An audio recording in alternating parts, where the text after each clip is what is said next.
Monsieur le Président, mes chers collègues, nous ne pouvons que nous réjouir de la relance de ce dispositif d'aide à la primo-accession.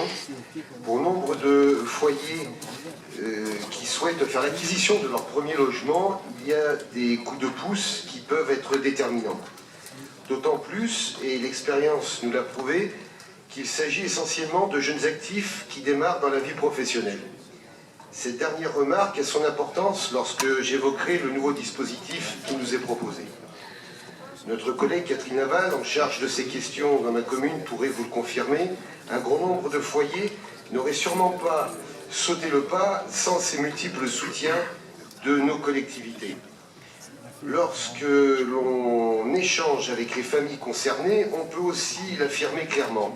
Ces aides ne sont pas qu'une simple manière de crédibiliser leur dossier d'accession. Notre aide, même si elle peut paraître minime à certains, est déterminante dans le sens où elle fait partie d'un ensemble qui concourt à la réalisation du projet d'acquisition. Et ce d'autant plus que certaines communes ont fait le choix, comme à Saint-Priest, d'accompagner le dispositif métropolitain en doublant l'aide octroyée. J'en profite pour regretter l'arrêt brutal du dispositif par la métropole en juin 2015 qui a mis en difficulté nombre de familles. Nous avons dû, pour certains dossiers, négocier avec des promoteurs une remise commerciale afin d'éviter de voir des projets capoter. Même si nous pouvons éventuellement entendre l'argument budgétaire, il nous semble qu'un travail d'anticipation aurait tout de même été le bienvenu. Pour faire face à ce retrait et continuer d'accompagner les bénéficiaires potentiels, nous avons d'ailleurs fait le choix à Saint-Priest de continuer notre politique d'accompagnement financier, même en l'absence de la métropole.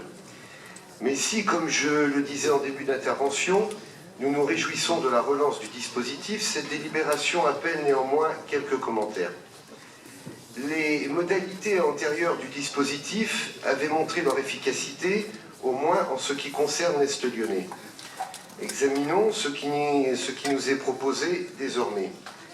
Pour les territoires avec un marché immobilier de l'accession abordable inférieur à 2 800 € le mètre carré, en clair l'Est lyonnais, les ménages de 3 personnes et moins voient leur aide passer de 3 000 à 2 000 €. Baisse qui n'est pas prévue pour les territoires avec un prix abordable supérieur à 2 800 € le mètre carré.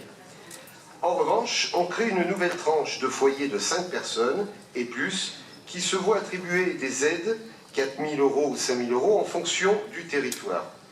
On a donc un glissement des aides qui cherche à s'opérer. Pour mémoire, dans l'ancien système, avec 4 000 € d'aide, ce sont 50 foyers de 5 personnes et plus, en tout et pour tout, qui ont demandé à bénéficier du dispositif sur l'ensemble du territoire métropolitain. En revanche, 883 foyers de 3 personnes en ont bénéficié. Les jeunes qui démarrent dans la vie, dont je vous parlais tout à l'heure.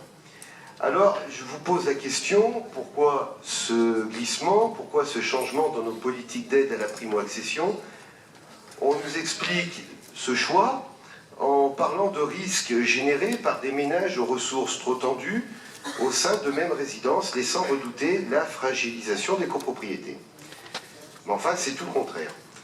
Il n'y a qu'à examiner avec attention les dossiers des 883 jeunes couples que nous avons aidés jusqu'à présent. Quel est le profil type de ces jeunes acquéreurs?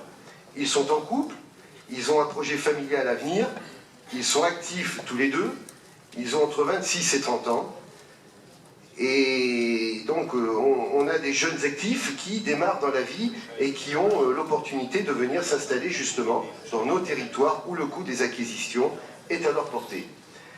Je vous demande quel risque font-ils prendre à qui que ce soit. On peut aussi évoquer la dynamique que les projets de ces jeunes peuvent procurer à nos communes de l'Est lyonnais qui en ont tellement besoin. Alors pourquoi risquer de casser une dynamique qui marche? Parce que 1 000 € en moins dans un dossier de première acquisition, ce n'est pas anodin. Nous en avons l'expérience à Saint-Priest durant la période où l'aide de la métropole s'est interrompue.